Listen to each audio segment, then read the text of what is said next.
July 31న పదవి విరమణ పొందిన ఏపీ ఎన్జీఓ జిల్లా అధ్యక్షులు బీసీహెచ్ వెంగళరెడ్డి సన్మాన కార్యక్రమం ఘనంగా నిర్వహించారు.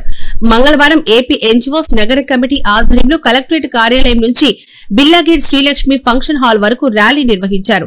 ప్రదర్శనలో భాగంగా జరిగిన రోడ్ షోలో ఏపీ ఎన్జీఓస్ జిల్లా అధ్యక్షులు బీసీఎస్ వెంగళరెడ్డి జిల్లా నలుమూలల నుంచి తరలివచ్చిన ఉద్యోగులకు వాహనంపై నుంచి అభివాదం చేస్తూ శ్రీలక్ష్మి ఫంక్షన్ హాల్ కు చేరుకున్నారు.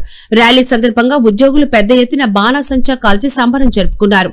అనంతరం జరిగిన కార్యక్రమంలో బీసీహెచ్ వెంగళరెడ్డి దంపతులు గజమాలతో అతిథులు ఏపీ ఎన్జీఓస్ రాష్ట్ర అధ్యక్షులు అల్లపర్తి విద్యాసాగర్, రాష్ట్ర ప్రధాన కార్యదర్శి డివి రమణలు ఏపీ ఎన్జీఓ సంఘం సహాయ ఉద్యోగులు ఘనంగా సన్మానించారు. ఈ సందర్భంగా అల్లపర్తి విద్యాసాగర్ మాట్లాడారు. మాజీ రాష్ట్ర ఉపాధ్యక్షులు క్రిస్టోఫర్ దేవకుమార్, గుట్టపాటి రామకృష్ణారెడ్డి, గువ్వల రామకృష్ణారెడ్డి, నగర కమిటీ అధ్యక్షులు కాసన్న, ఉద్యోగ సంఘం నాయకులు తదితరులు పాల్గొన్నారు.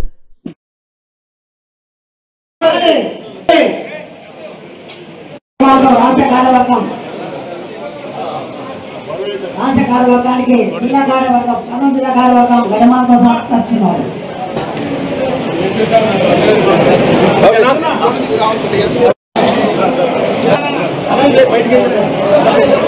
అందరూ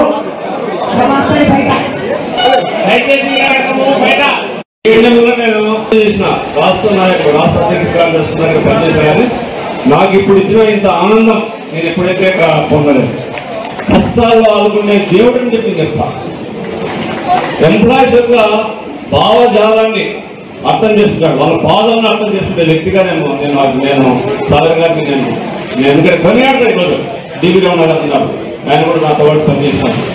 భవిష్యత్తులో సాగర్ గారి నాయకత్వంలో మనకు రావాల్సిన రాయితీలు అనేవి వస్తాయని చెప్పి మీరందరూ కూడా భావిస్తా ఉన్నారా? ఈ నాయకత్వం ప్రతి ఒక్కటి ఉద్యోగ ఉపాధ్యాయ కార్మికుల యొక్క అవసరాలను గుర్తిస్తుంది. సాగర్ గారు దానికి సిద్ధంగా ఉన్నాడు. ప్రభుత్వంతో కూడా మంచి సంబంధ బాంధవ్యాలు ఉన్నాయి, లౌకికం తెలుసు. అదే సాగర్ గారికి నేను సందర్భంగా ధన్యవాదాలు తెలియజేసేది ఏమంటే, ఈ జిల్లాలో ఈ మధ్య కొన్ని రకాల నా మీద ఆరోపణలు రావడం, ఆయన ఒకటే చెప్పినాడు ఆయన చంద్రుల మీద ఊపిస్తే వాళ్ళ మీద పడుతుంది. కాబట్టి నేను చంద్రబాబు లాంటివి నీవు 31వ తేదీ రిటైర్డ్ అయినప్పటికీ కూడా నీ సన్మానం వరకు నువ్వు జిల్లా అధ్యక్షుడివే అని చెప్పినందుకు నేను మీకు ప్రత్యేకంగా ధన్యవాదాలు తెలియజేస్తున్నా. అంటే అంత సహృదమైన వ్యక్తి. ఇంకొకటి మా సోదరులకు ఒకటి విజ్ఞప్తి చేస్తా ఉన్నా, ఈ సంఘం నా సొత్తు కాదు, ఇది మీ అందరి సొత్తు. ఇటువంటి నాయకత్వం ఈరోజు ఉందంటే రాష్ట్రంలో వీళ్ళందరి పరంపర. సాగర్ గారు ఈరోజు ఇక్కడికి వచ్చినాడంటే పాపం చాలా శ్రమ పడి వచ్చినాడు. వర్షం పడతా ఉంది, ప్రోగ్రామ్స్ లో బిజీ అయిపోయి చేస్తున్నా. నా సన్మానం అయిపోయినాక, ఎందుకంటే అక్కడ వాళ్ళు కొంచెం ఫంక్షన్ హాల్కు చేస్తున్నారు, ఆల్రెడీ టైం అయిపోయింది. నేను బయటకు వస్తా, ఇక్కడ అయిపోతేనే మీరు అక్కడ వచ్చి నాకు సన్మానం చేయండి. ఓకే.